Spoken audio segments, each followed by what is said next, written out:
Shalom, saudara dan saudari yang terkasih dalam Tuhan kita Yesus Kristus.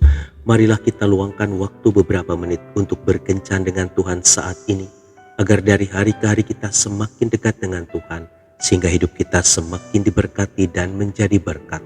Pembacaan dari surat Rasul Paulus kepada jemaat di Efesus, bab 4 ayat 26. Apabila kamu menjadi marah, janganlah kamu berbuat dosa. Janganlah matahari terbenam sebelum padam amarahmu. Demikianlah sabda Tuhan, syukur kepada Allah. Saudara dan saudari yang terkasih dalam Tuhan kita Yesus Kristus, pernahkah kita menyimpan kemarahan dan sakit hati karena difitnah dan dituduh tentang hal-hal yang tidak kita lakukan? Saya pernah mengalaminya. Selama beberapa hari saya kehilangan damai sejahtera karena perkataan-perkataan seseorang yang terus terngiang-ngiang di telinga saya. Lalu saya berkata pada diri saya bahwa saya tidak dapat terus begini. Saya harus melepaskan pengampunan agar semua beban emosi saya terlepas. Saudara dan saudari yang terkasih dalam Tuhan kita Yesus Kristus, seseorang menggambarkan kemarahan bagaikan ranjau kehidupan. Artinya, sesuatu yang mampu memiliki daya yang menghancurkan hidup kita. Dengan demikian, berhentilah untuk marah, karena kemarahan tidak pernah akan mengerjakan kebenaran Tuhan.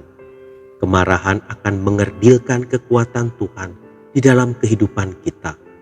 Kemarahan mengangkat damai sejahtera Tuhan di dalam kehidupan kita. Kemarahan membuat kita tidak dapat berdoa. Demikianlah kemarahan akan membuat kita dari satu kerugian rohani kepada kerugian rohani yang lain, dan akhirnya mendamparkan kita pada kepahitan. Seorang lain pernah berkata, barang siapa yang membiarkan dirinya dikuasai amarah, biasanya akan seperti sebuah pesawat yang mendarat di tempat yang salah. Bukankah firman Tuhan pun mengajarkan kepada kita, apabila kamu menjadi marah, janganlah kamu berbuat dosa. Janganlah matahari terbenam sebelum padam amarahmu. Artinya, kita boleh marah, tetapi jangan membiarkan amarah itu menguasai diri kita. Saudara dan saudari yang terkasih dalam Tuhan kita Yesus Kristus, serahkanlah mereka yang telah menimbulkan kemarahan kita kepada kasih karunia Tuhan. Biarkan Tuhan yang beracara di dalam setiap permasalahan yang ada. Bagian kita hanyalah menjaga hati dari sampah-sampah kehidupan seperti itu.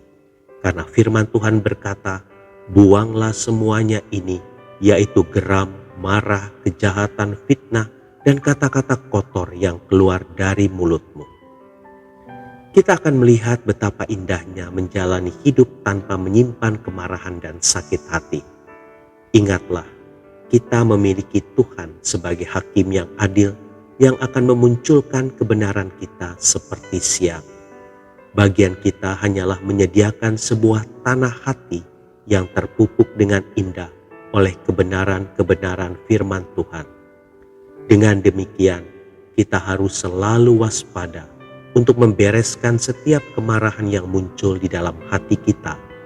Jangan biarkan berlarut-larut, karena kemarahan dapat memadamkan api roh Tuhan di dalam diri kita. Tuhan Yesus memberkati. Marilah kita berdoa dalam nama Bapa dan Putra dan Roh Kudus. Amin.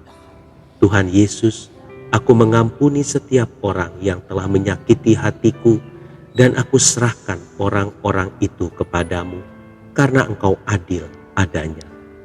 Amin. Dalam nama Bapa dan Putra dan Roh Kudus.